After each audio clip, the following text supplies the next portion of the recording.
Olá, pessoal do oitavo ano, tudo bem? Hoje nós vamos para mais um módulo e este módulo se chama ovulação, menstruação e fecundação. Vamos dividir ele em duas partes para que ele não fique tão extenso. Então, inicialmente, nós vamos falar sobre essa questão, né, da pobreza menstrual. A questão é, já ouviram falar desse termo, né? Então, para algumas pessoas isso é novidade. Então, vamos entender o que seria esse conceito, né?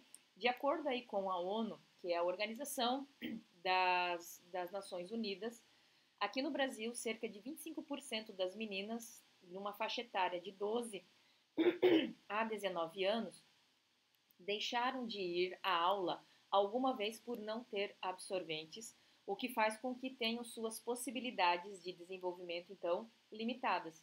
Então, olha que interessante, né? Para que, por exemplo, dentro de algumas classes sociais, a questão do absorvente é uma coisa tão normal que não falta na nossa casa, quando nas casas, né? Quando a gente está no ciclo menstrual. Só que essa questão do absorvente para uma outra faixa da sociedade, né, é uma situação bem complicada. Então, pobreza menstrual é a condição em que inúmeras mulheres em situações de vulnerabilidade, tanto econômica quanto social, né, se encontram aí por não terem acesso a banheiros, saneamento básico e a protetores menstruais. Ou seja, elas não têm condições de manter uma higiene adequada durante, né, o período da menstruação, né? Então, olha lá, assim, meninas e mulheres recorrem a métodos inseguros para conter o próprio sangue, né, como uma folha de jornal, folhas de árvores ou até mesmo miolo de pão. Então, perguntas como estas, né, vão ser aí respondidas ao longo do nosso módulo, mas eu chamo a atenção para a última aqui, ó, o que a menstruação significa na vida das mulheres e na vida dos homens. É isso que a gente vai estar trabalhando, então, né, daqui para frente. Vamos lá? Então, olha lá. Primeiro tópico é o tópico da ovulação e ciclo menstrual. O que isso quer dizer, né? Que segundo a ONU, o acesso à higiene menstrual é um direito, uma questão de saúde pública e de direitos humanos, né? E aí vem a seguinte pergunta: o que é a menstruação? Então vamos entender este processo. Como a gente já viu em módulos anteriores, né, a formação dos óvulos, tá, ocorrem aí no ovário. Ela começa quando a menina ainda é apenas um embrião. Então, lá por volta do terceiro mês de gestação, os ovários, né, dessa menina já começam a produzir óvulos que permanecem em um estágio inicial de desenvolvimento que só é finalizado, né, na puberdade. Então vamos traduzir. Quando a menina nasce, ela já tem milhares de óvulos imaturos, né? E aí então quando ela chega na puberdade é que essas estruturas começam a amadurecer, né? Um óvulo por mês a mulher libera durante o ciclo menstrual. Então no ovário, a cada a cada um dos óvulos, né, ou seja, no ovário, cada um dos óvulos aí fica inserido em uma estrutura denominada folículo, tá? Que com a liberação, né, ou seja, um tecido, tá? Tecido, né, celular ali que com a liberação dos hormônios sexuais da hipófise marca o início então da puberdade e aí eles começam o amadurecimento e a liberação de um óvulo a cada período que pode variar de 24 a 35 dias. Então, o ciclo menstrual que a gente vai entender daqui a pouco melhor, ele pode ocorrer a cada 24 a 35 dias. Mas nós vamos usar aqui o ciclo padrão de 28, tá? Então, o que isso ocorre, né? Quando a gente falou lá no sistema endócrino da hipófise, que libera hormônios para os ovários e para o testículo, esses começam então a trabalhar ali a questão das características sexuais secundárias, tanto para os meninos quanto para as meninas. Mas nós também temos hormônios que são especificamente para a produção, né, para o amadurecimento dos óvulos, tá? E liberação do óvulo. Então é isso que acontece, né, na verdade. Então o processo de liberação do óvulo é chamado de ovulação. Então todo mês a mulher ela está ovulando.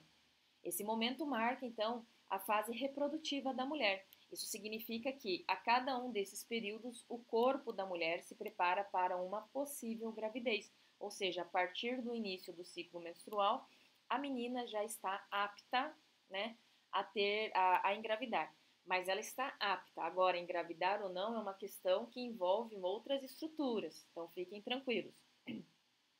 Além da ovulação, né, o útero desenvolve um espessamento da parede interna, que a gente chama, que se chama endométrio, né, para receber aí um futuro embrião. Se não houver, então, a fecundação, algumas alterações hormonais vão ocorrer e parte deste endométrio, ou seja, parte dessa camada interna, né, que ficou mais espessa, que engrossou, que ficou mais rica com vasos sanguíneos, se desprenderá e sairá pelo canal vaginal, causando um sangramento. Então, a gente pode dizer que esse sangramento, na verdade, é a menstruação, né? E aí o intervalo entre duas menstruações é chamado, então, de ciclo menstrual. Então, olha só que bacana. No nossos estudos, a partir de agora, nós vamos usar ali um ciclo menstrual padrão, uma duração média, que corresponde a em torno de 28 dias. Tudo bem?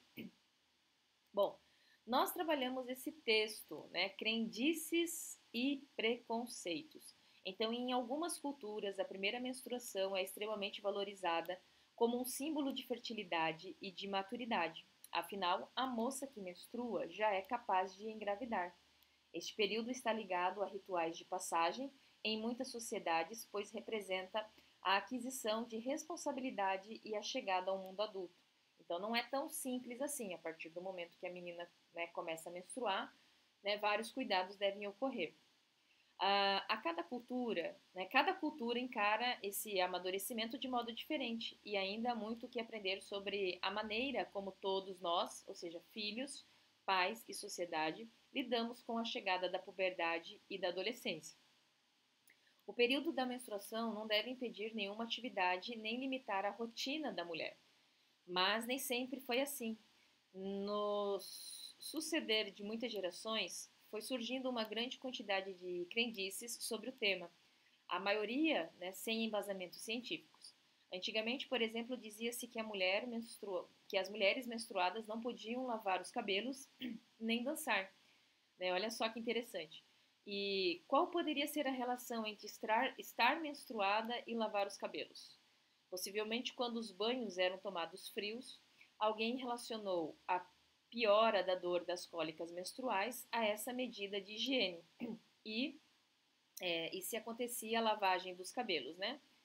Bom, se acontecia a lavagem dos cabelos, o estreitamento dos vasos sanguíneos, né, causado pelo frio, e não por lavar os cabelos, pode aumentar as condições, as contrações uterinas e, consequentemente, a dor. Atualmente, as pessoas têm mais acesso a banhos quentes, isso é fato, né? Outro mito sobre a menstruação é a afirmação de que o sangue é sujo. Então, pode ser, por exemplo, que alguém mais sensível sentiu-se incomodado e criou essa história. Afinal, o fluxo menstrual é apenas composto de sangue e um pouco de outros tecidos originados aí do desprendimento do endométrio, né, cujo volume não chega a 100 mililitros, tá? Já o uso da expressão a mulher está naqueles dias ou está de Chico é uma forma pejorativa de se referir à menstruação, pois torna invisível uma questão fisiológica natural. Reforça uma vergonha que nem sempre, né, que nem deveria existir e menospreza a condição da mulher menstruada. Então, algumas expressões aí, né, acabam levando para um sentido não muito interessante da situação. Mas o que a gente tem que entender é que o ciclo menstrual para a menina e para a mulher, a partir da puberdade, é algo natural, é algo normal, que vai acontecer a cada mês, né? E a gente tem que estar preparadas, né, para essas situações, ok? Aqui nós temos mais um tópico, ó, órgãos e hormônios desenvolvidos no ciclo menstrual. Então vamos entender essa imagem aqui, ó. Né? Nós já vimos que na hipófise, que é a chamada glândula mestra, que retrata os hormônios liberados, né? Que retrata os hormônios liberados por uma glândula. Então aqui nós temos, né, uma glândula que controla todo o nosso corpo, tá? Só que dois deles, ou seja, o folículo, hormônio folículo estimulante e o hormônio luteinizante, são regulados pela atuação do hipotálamo. Então, olha lá, que coordena o amadurecimento, né, do corpo da menina. Mas, veja bem, não é só isso. Então, vamos lá, o ciclo menstrual, ele é o resultado da ação conjunta e ordenada, né, de quatro estruturas diferentes. Nós temos o hipotálamo, nós temos a hipófise, nós temos o ovário e nós temos o útero, que é essa estrutura aqui, perfeito? O hipotálamo, ele recebe informações do ambiente por meio dos órgãos, dos sentidos, né? Como resposta, ele estimula então aqui, ó, a hipófise por meio deste hormônio chamado aqui, ó, hormônio liberador de gonadotrofina, que é esse hormônio aqui, ó, o GnRH. A hipófise agora, né, influenciada por este hormônio, né, libera dois hormônios, ou seja, o folículo estimulante e o luteinizante.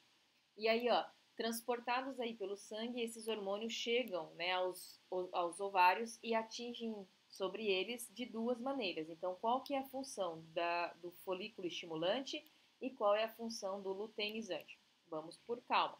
Então, olha lá. Primeiro, se são duas funções diferentes, né? Olha lá, estimulam o amadurecimento de alguns óvulos e estimulam os folículos a produzir o hormônio estrogênio. Então, olha lá. Então, vai influenciar o amadurecimento aqui, ó, dos óvulos e a produção aqui do hormônio estrógeno, perfeito? O estrógeno, tá? Ele estimula o quê? Né? Estimula o espessamento da camada mais interna do útero do endométrio. Então, este hormônio, ele aciona aqui o espessamento da camada interna do útero. Essa camada, então, ela fica mais vascularizada, né? Com mais vasos sanguíneos. E toda essa preparação ocorre porque é nessa camada que o embrião se fixará se houver a fecundação de um óvulo por um espermatozoide. Então, o processo se mantém até aproximadamente a metade do ciclo, ou seja, lá por volta do 14º dia. Então, durante todo o início do ciclo menstrual, o útero se prepara. Agora, olha lá, um grande aumento da quantidade agora deste hormônio aqui, que é o luteinizante, né, liberado aí pela hipófise, altera a função do ovário também de duas maneiras. Então, este hormônio atua de duas maneiras aqui, e este aqui também vai atuar de duas maneiras. Vamos ver. A primeira maneira deste hormônio estimula a liberação do óvulo maduro na tuba uterina. Então, estimula o que a gente chama de ovulação. E a segunda estimula a transformação aí das células do folículo que não foram liberadas com o óvulo em uma estrutura chamada de corpo lúteo, que é essa estrutura aqui, ó, que passa então a produzir outro hormônio, progesterona. Então, o que a gente pode dizer, pode entender? Que este hormônio atua no amadurecimento e produção do estrógeno, que vai atuar na parede do útero. E este hormônio aqui faz a liberação dessa célula já madura para uma possível fecundação e o que sobra dessa estrutura, né, que é o corpo lúteo, ele produz progesterona, certo? Qual que é a ação da progesterona? Né? É estabilizar o endométrio, ou seja, é manter o endométrio, né, para receber o embrião. Então, é isso que acontece. Então, este hormônio estrogênio, ele prepara a parede interna do útero e esse aqui, o progesterona, faz com que ela fique mantida durante a gestação. Né? Então, olha lá, o óvulo maduro é então conduzido em direção ao útero por movimentos voluntários, ou seja, ao ser liberado, ele encontra o espermatozoide na tuba uterina, né? E aqui a tuba uterina, através de movimentos involuntários e pelos, né, batimentos de cílios que existe ali, vai direcionar então agora essa célula para o útero, para que ali ele fique fixado. O período em que o óvulo maduro pode ser fecundado é chamado de período fértil. E nós vamos ver mais para frente o que corresponde a esse período fértil, né? Então, caso não haja fecundação, o corpo lúteo começa a regredir e se degenera no interior, ou seja, então, né, o corpo lúteo, isso aqui, ó, ele se regenera, não tem problema nenhum, né? parando de produzir o seu hormônio, ou seja, a progesterona.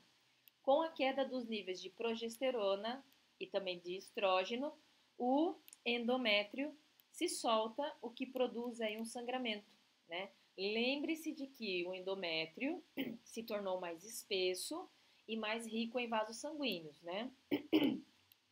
Aí, aí marca o fim de um ciclo, né?